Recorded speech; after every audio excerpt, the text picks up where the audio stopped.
Okay, let's do this thing. What's up, everybody, and welcome to my NXT review. The finals of the Dusty Women's Classic is tonight, and a lot going on in this show, basically leading into Stand and Deliver, which I believe is next week, as we do finish up most of the qualifying matches to see who's going to enter that ladder match for the North American Championship, which we did start off with Trick Williams and Mello.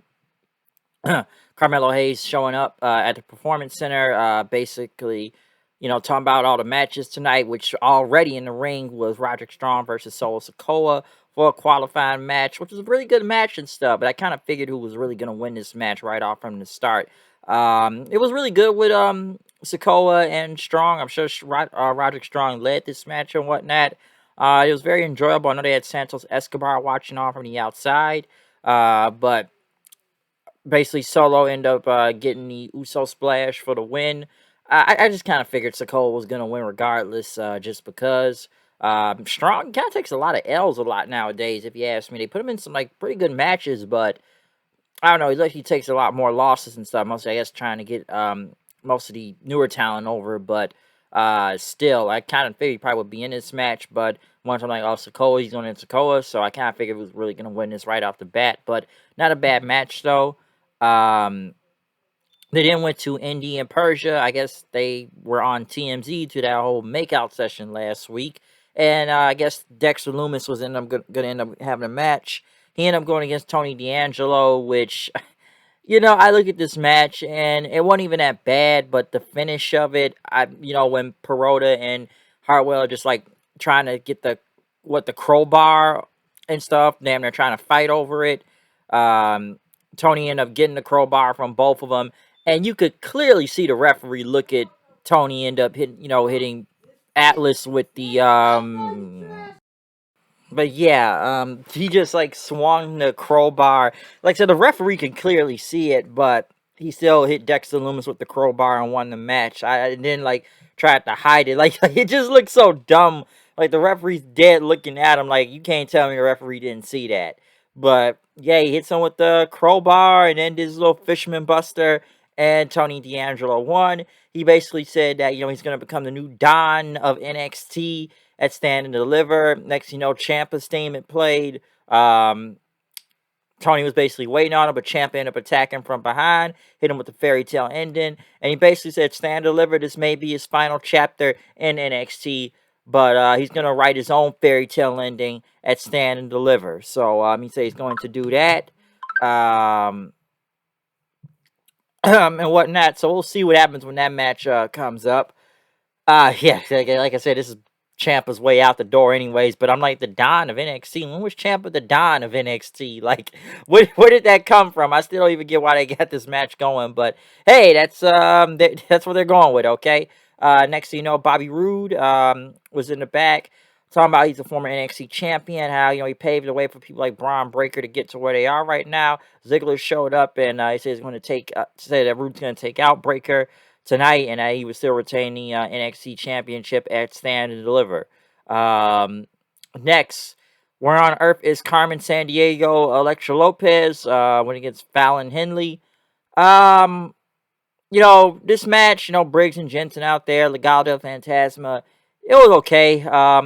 Lopez won, with like a Blue Thunder Bomb, I think it was. So, yeah, Lopez won. The match was okay. I don't really got much to say about it, but yeah, she ended up winning the match. But I don't know. It was okay.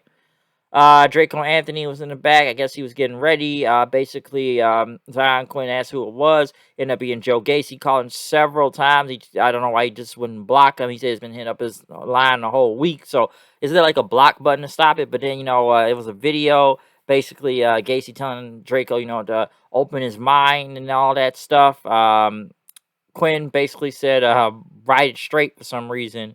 I guess if he needs some backup, against Gacy. Bobby Roode making his NXT entrance once again. It was cool to see. We don't really see the Glorious entrance that much anymore. So it was actually kind of nice to see that again. Just the robe, the little turn thing. I think the fans were still chanting along with it, singing Glorious, but we haven't heard that in a pretty good while now. And whatnot. But that was actually good to see. Um, Bobby Roode ended up going against Braun Breaker. Very good match. I did enjoy this. Of course, Braun Breaker was probably going to get the win anyways, but Bobby Roode, we don't really get to see him have that great of a match nowadays and stuff. Most of the time, it's when it's him and Ziggler tagging. We've seen him take L's a lot of times, but Roode. This kind of reminded me back to being NXT Roode again. So at least they had a pretty good match out there. But Breaker won, ended up catching Roode up top and hit him with the power slam. Then Breaker celebrating top of the ramp. Ziggler ended up super kicking him in as basically held the title up after that. Next, they had Indy and them back again, basically saying who is better. Dexter ended up drawing something on his little canvas board, and basically said who Duke Hudson's opponent was going to be tonight, and that is going to be Walter. And Hudson said, "How'd you draw that fast?" Next, we had Andre Chase's class. Basically, him and Bodie Hayward were cursing more people out for raising their hands and mowing down people more green than a lawn. I don't know, it was something like that, but I thought that shit's hilarious now with Andre Chase just randomly cursing out people. Now he's got students doing it too. So there you go. A-Kid went against Grayson Waller, qualifying match. I figured Waller was going to win this match, but I'm like, didn't they just have this A-Kid dude debut like a week or two ago, and he's already taken L's, I believe? So kind of strange if you ask me. But Waller got the win.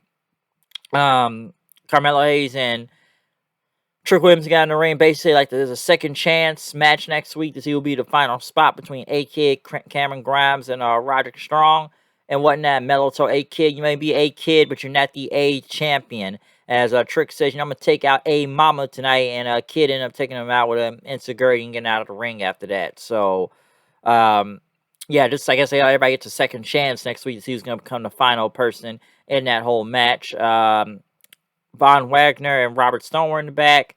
Basically talking about Ike Manjiro, interrupting Stone, I guess talking to some random girl about some business. Well, she ended up coming back saying they wanted to finish that chat, so he ended up walking off then. The Creed brothers went against Grizzly Young Veterans. Basically, the Grizzly Young Vets on the mic saying, we wanted to jump you, would have did it in front of you. Basically, this was a showcase match for the Creed brothers, leading up to that match at, I'm trying not to say takeover, but Stand and Deliver. So just a showcase match for them. Not bad. But right after, someone attacked the Diamond Mine training room with some two guys that look like in some black hoods. Basically a text saying that the Creeds can't find them. We'll find you. So whoever they are, I guess they're keeping them secret right now. Next, Walter went against Duke Hudson.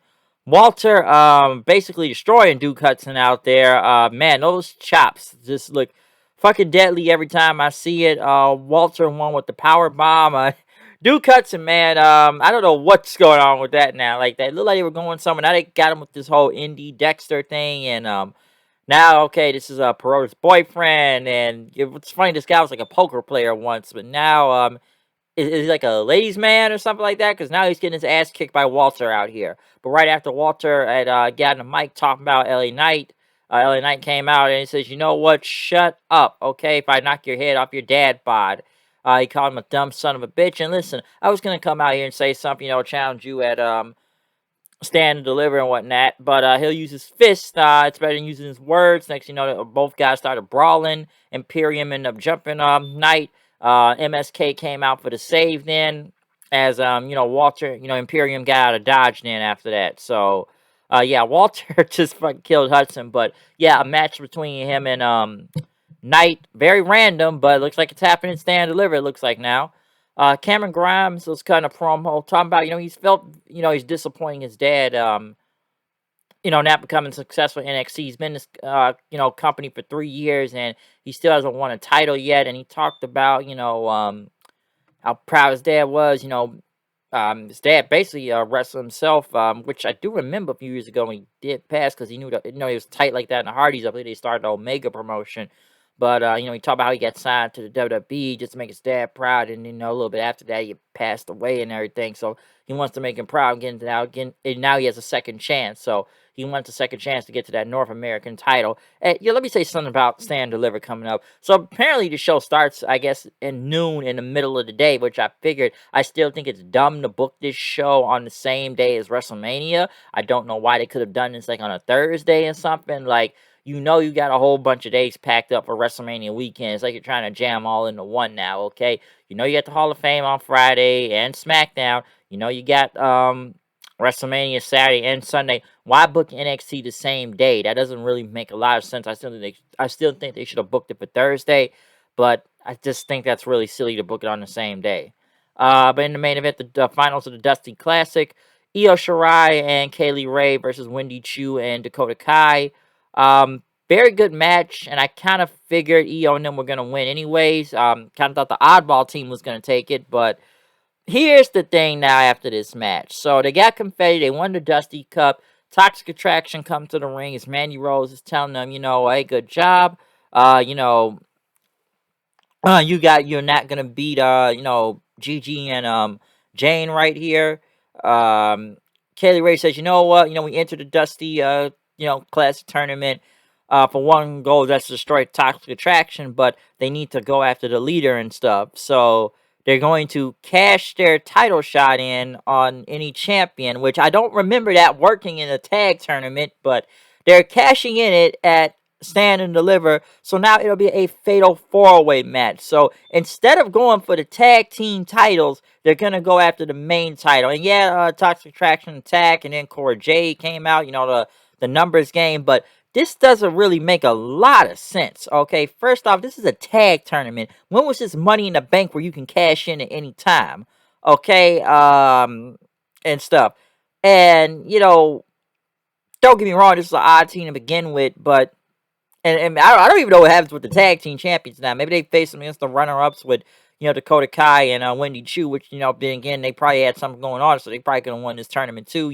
Dakota Kai saying, I have a friend now and stuff, so at least, the oddball team can work together now, and now they can probably win the tag team titles. But I now find it odd that the people that just won this tournament are now going for the main title instead of the tag team titles, okay?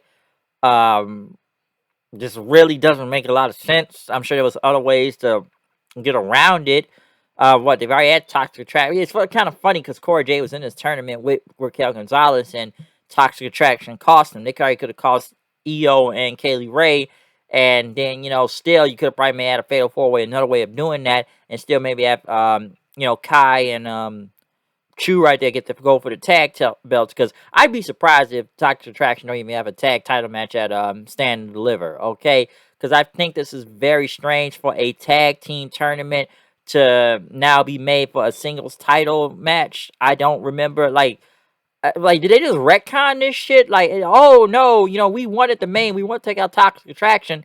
We're a tag team, but we're gonna go for the main title. We're not gonna go for the tag titles. This doesn't make sense. This ain't really never been done before, and I don't know. This makes zero sense. I don't even get why. I don't understand what is happening here. Like, I do not get it. I really don't. So strange shit, if you ask me. But this is my review of NXT. The matches for Stand and Deliver are coming more and more. Like I said, we're not that long from this show, so yeah. But other than that, comment, subscribe, follow me on Twitter at HoodNight890. I'm out of here. See you guys then. Peace.